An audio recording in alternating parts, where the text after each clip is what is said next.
Bharat cricket ತಂಡದ ಮುಖ್ಯ coach ಹುದ್ದೆಗೆ ಅರ್ಜಿ ಸಲ್ಲಿಸಲು ನಿಗದಿಗೊಳಿಸಿದ ಅಂತಿಮ ಗಡುವು ಸೋಮವಾರ ಮುಕ್ತಾಯವಾಯಿತು. ಆದರೆ ಮಾಜಿ ಕ್ರಿಕೆಟಿಗ ಗೌತಮ್ ಗಂಭೀರ್ ಅವರು ತಾವು ಕೋಚ್ ಹುದ್ದೆಗೆ ಆಕಾಂಕ್ಷಿಯಾಗಿರುವರೇ ಎಂಬುದರ ಕುರಿತು ಮೌನ ಮುರಿದಿಲ್ಲ. ಈ ಬಾರಿಯ IPL champion Kolkata night Riders ತಂಡದ ಮೆಂಟರ್ ಆಗಿರುವ ಗೌತಮ್ ಅವರು ಭಾರತ ತಂಡದ ಕೋಚ್ ಹುದ್ದೆ ಆಕಾಂಕ್ಷಿಯಾಗಿದ್ದಾರೆಂಬ ಮಾತುಗಳು ಕೇಳಿಬಂದಿದ್ದವು.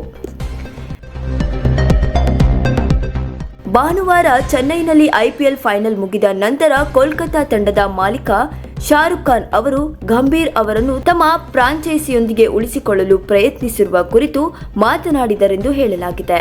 ಆದರೆ ಗೌತಮ್ ಆಗಲಿ ಅಥವಾ ಬೇರೆ ಮಾಜಿ ಆಟಗಾರರಾಗಲಿ ಅರ್ಜಿ ಸಲ್ಲಿಸಿದ ಕುರಿತು ಇದುವರೆಗೂ ಹೇಳಿಕೊಂಡಿಲ್ಲ. ಬಿಸಿಸಿಐನಿಂದ ಕೂಡ ಅಧಿಕೃತ ಹೇಳಿಕೆ ಬಂದಿಲ್ಲ. ರಾಷ್ಟ್ರೀಯ ಕ್ರಿಕೆಟ್ ಅಕಾಡೆಮಿ ಮುಖ್ಯಸ್ಥ ವಿವಿಎಸ್ ಲಕ್ಷ್ಮಣ್ ಅವರ ಹೆಸರು ಕೂಡ ಕೋಚ್ ಹುದ್ದೆಗೆ ಕೇಳಿಬರುತ್ತಿದೆ.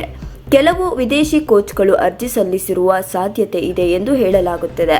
ಟಿ20 ವಿಶ್ವಕಪ್ ಟೂರ್ನಿಯು ಇನ್ನೇನು ಆರಂಭವಾಗಲಿದೆ. ಆದ್ದರಿಂದ ಬಿಸಿಸಿಐ ಅರ್ಜಿಗಳ ಪರಿಶೀಲನೆ ಮತ್ತು ಪ್ರಕ್ರಿಯೆಗಳಿಗೆ ಇನ್ನಷ್ಟು ಸಮಯ ತೆಗೆದುಕೊಳ್ಳಬಹುದು ಎಂದು ಮೂಲಗಳು ತಿಳಿಸಿವೆ. ಮತ್ತಷ್ಟು ಸುದ್ದಿಗಳಿಗಾಗಿ ನೋಡ್ತಾ ಇರಿ ಪಬ್ಲಿಕ್ ನ್ಯೂಸ್ 24x7. ಇದು ಸತ್ಯದ ಧ್ವನಿ.